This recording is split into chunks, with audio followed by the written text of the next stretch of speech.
All right, YouTube, got another rocker, tick tick.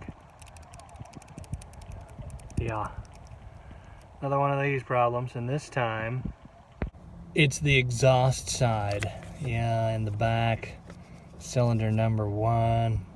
I don't know, cylinder number 1, number 3, who knows. Anyway, it's right up front here. That's bad because you can loosen this up, but it's still really hard to get underneath that. So I'm going to attempt it. What I'm going to do next, so what I'm going to do now, turned on my my light, is I'm going to spin the engine just enough to hopefully get the lowest part down. All right, and we're going to slide that on top of this. Give that a try. So first of all, don't without at least putting one of these back in. So I bolted this one back down, and it's holding the back in, it's holding the rest of the rockers in. All right, so there it is. I gone ahead and put that one back on, got the rear one back on, and we're gonna give it a bit of a spin. And now I'm going to attempt to spin the engine. All right, here we go.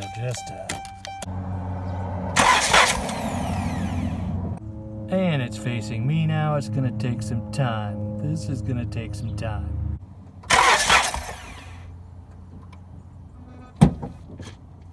And keep in mind, I'm doing this on the ground. So if I had a lift, I could climb up under there and turn the, well, there's a shroud, and it's a lot of work to pull, to get a wrench on it to turn the crank. I got it this far. Let's see if that works. So here's a tip for you. There's a little oil reservoir down here. And to save yourself some headaches, put this glove right in here, and you won't, like, you keep dropping it, like it won't fall down in there. It's really hard to get out. So yeah, we'll glove in there, maybe 2.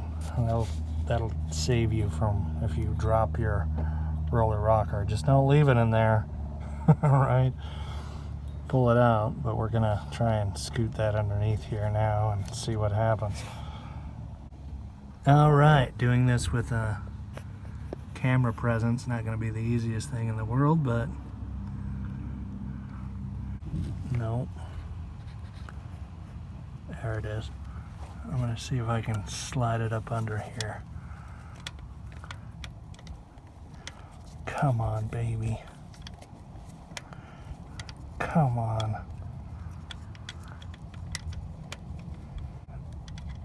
Oh, man.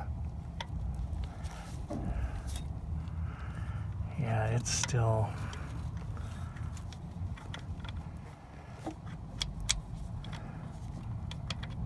It's still not gonna go. Ooh, wait. Yeah, this isn't working. God dang it. Shoot. You can't really see it, can you? Still having a hard time getting that puppy onto there. Shoot. This is gonna be hard to see with my hands in the way.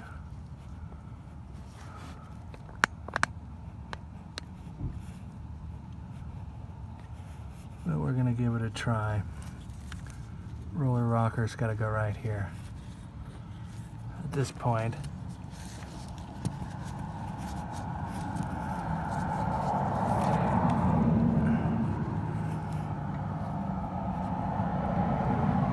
I did it, YouTube. Look at that right there. It's on there.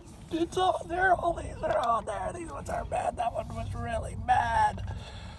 And pull out my glove right next freaking timing chain. Got that puppy on. Did not have to take off the timing chain. Thank you, Jesus, Mary, Joseph, Paul, George, Ringo, and the Rolling Stones. That was amazing. I'm so glad. That's how many hours of work this may save you. You're welcome, YouTube.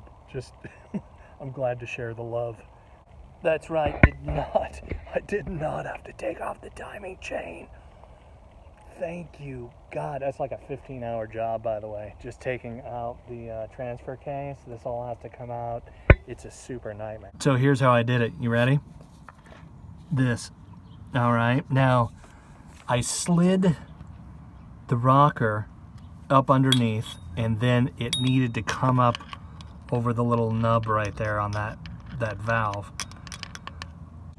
Turn on the light. So basically I had enough leverage to pop it up from the back.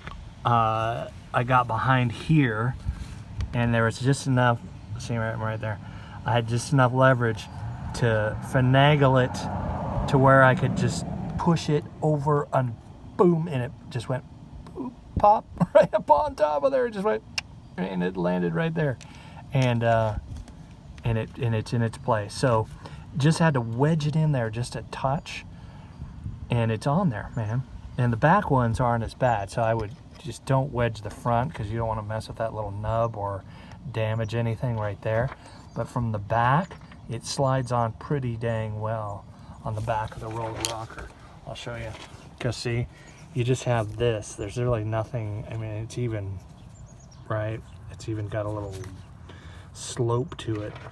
So yeah, you're just pushing.